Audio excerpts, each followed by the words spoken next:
Morning, Mom. It's early. It's like barely 7:30, and I wanted to give you a tour of the backyard now that it's in bloom, because I don't know if you can hear, but the wind is really blowing right now, and it's supposed to turn into a windstorm and thunderstorm this afternoon. So I think that every single blossom will be gone by then.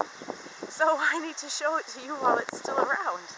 So I'm using my little camera as well, and I have my gumboots on because it rained last night and everything's wet.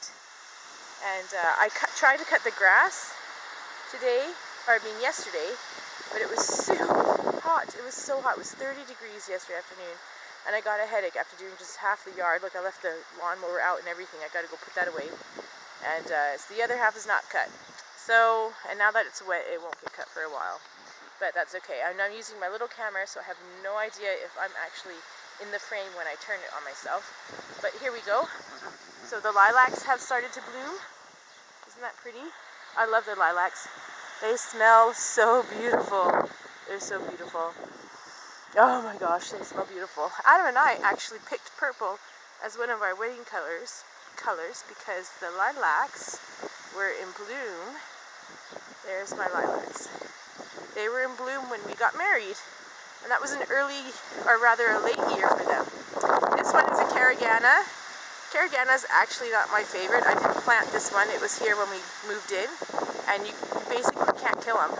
But they grow super duper fast and have these pretty yellow blossoms. The reason I don't like them is just because the mosquitoes like them, and so in the summertime they're awful to stand next to. So here it is. This is my cherry tree. Look at how beautiful.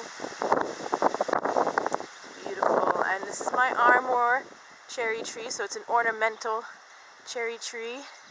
And it's also in full bloom. And we planted this tree maybe 7 years ago when I was taller than it. And now, there it is. Let's see if I can stand next to it. See? There I am. It's gotten a lot bigger. And here's our May Day. Oh, look, every blossom's off already. Oh my goodness. So the May Day has clusters of white blossoms, and they're gone. The wind came through last night. And this tree we planted just a year ago, and so this is its first time back, I think, or maybe it's its second time back. So we obviously have some kill here. This branch is dead, so I'm going to have to cut that off later. This I love. This is my crab apple tree. Look how beautiful. It's so beautiful. They're even a bit blanched right now. Yesterday they were a lot more fuchsia colored. Oh, it's so beautiful. And we purchased this tree. I'm going to turn sideways. Look at that. Look at how empty this empty space is in the branches. The wind has taken its toll already. Yep, you can see the blossoms all over the grass. Oh, it's so sad. Oh, it smells so good. You know, it's not really fair because we Canadians wait so long for spring to hit, and then what do we get? Spring storms, and then every single blossom and every single beautiful aspect of spring is like eliminated. It's not fair. It's not fair. Anyway, so here's my apple tree, and every blossom is off already, but hopefully, if I can keep the birds away, we might get a handful of apples. And every year it should start to produce more as it adjusts to the area. Let's see. Yeah, and here is another crab apple. Now this crab apple is interesting because every blossom's gone. Darn. I didn't have time to do the video yesterday. I wanted to, but I just didn't have time. And so you don't get to see everything. I'm sorry, but that's what it is. Anyway, so this apple tree was a zester apple. Actually a Honeycrisp apple, and it died. It got attacked. This is its original branch right here, and or stem. It got attacked. If you can see at the bottom, one winter it was eaten. The whole bark was eaten alive, or eaten away by the rabbits and the voles, and that killed it in the winter. So we just left it to see what would happen, and the root was still alive, and came out this crab apple tree. And so that's common up here is they graft the apple seedling into the root ball of an apple tree. Oh, now look at here. This one was a zester apple tree. And the same thing happened to this. You can see there's the original trunk. But we left this one alone as well. And out of the trunk came 2 more branches. So these are apples. And I've left them alone to grow for the last 5 years. And so now it's a skinny little tree. But this year is the first time it made blossoms. And I guess the blossoms are behind this little nook of leaves, and that probably has protected it so far. I'm so glad. And there's a little more blossoms over there. But down here at the bottom, also, this will be a crab apple because it's coming out of the root ball. And I really love the purple flowers and the purpley leaves of the crab, so I'm not sure if I'm going to take it off yet. I might leave it and have a multicolored tree. Won't that be pretty? And then, oh, I'm so sad. My double flowering plum opened up, and it was beautiful. And this is what's left after last night. Isn't that sad? So sad. But here's a really good blossom. So the whole bush was covered in these little puffy blossoms. And it was very pretty. It has a slight fragrance. And then there's the pool and the trampoline. And here you can see strawberries have blossoms.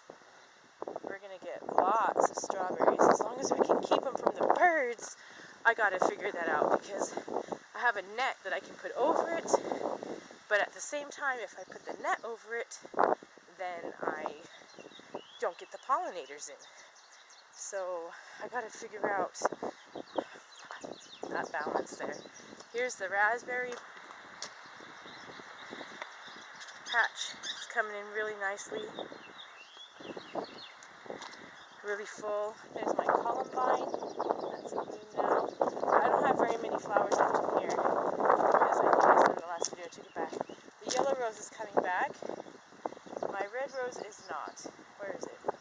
I'm trying to get a video of it. There's a stick. So I might have killed it when I tried to move it. We shall see. And last on this tour, there my trees have leafed out really nicely. My primrose and my bleeding hearts. Isn't that gorgeous? I just love them. I remember the bleeding hearts in the Ocean Avenue house. They're just beautiful. You had a massive bush. So I hope this one will get equally massive. But this one is so happy this year. Last year I had like 2 threads of hearts. And look at this year, there's so many. It's just so pink and beautiful. Ah, it's so beautiful. And then here's my primrose. I got lots. They're really happy this year too. Oh my goodness, look at how happy they are. And there's my peony starting to come up. My peony is always behind, because in this location it's behind, or it's in shadow, and they like full sun. But I like that because peonies have a massive bulby flower, so I'll get a video of that too when it comes. And as a result, they're really heavy, and so the blossoms are only there for a few days because they get so heavy. I'm trying to fix this camera.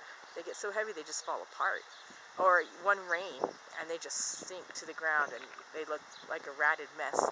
So my peony I planted here on purpose so that way it would last a little longer, and it does. And it's a little bit sturdy, and I don't know if it's a little bit shaded in this spot or not from the bushes that are over there and stuff. So anyway, it does seem to last longer.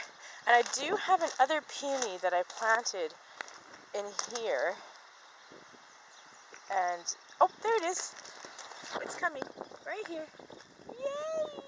I wasn't sure if it was going to survive, because peonies are really peculiar, and they're not happy with being moved. My larkspur is getting bigger. It's growing slowly, and I don't see there's some lilies coming up, but I'll have to do a revised. Oh, there's some more. I better help these get out of the wood chips. I'm not always sure where they were left the year before. Actually, holy crow! These ones are growing. Holy cow, I have to take that stick out of there. They're coming out through the paper. Holy cow, look at where they were. I'll put some mulch in between. Let them do some photosynthesizing. I have to put the mulch down because I just hate it when the weeds overtake. And so the weeds are in grass. The crabgrass here is going to take over no matter what I do. See? Look. See that? So what I have to do is spray it. But it's easier to see when it's surrounded by the mulch. So that's why. And I put weed barrier down in an effort to help. I think the grass is coming up through where plants were, so I have to work at that. I have some stuff but what I need to do is create like a little funnel so I can spray just on the grass and not get the flowers. Anyway, look, there's my bleeding hearts again. They make me happy. Okay, so my yard is alive, and we're not at the end of May yet, so this is pretty average. Alright, talk to you later.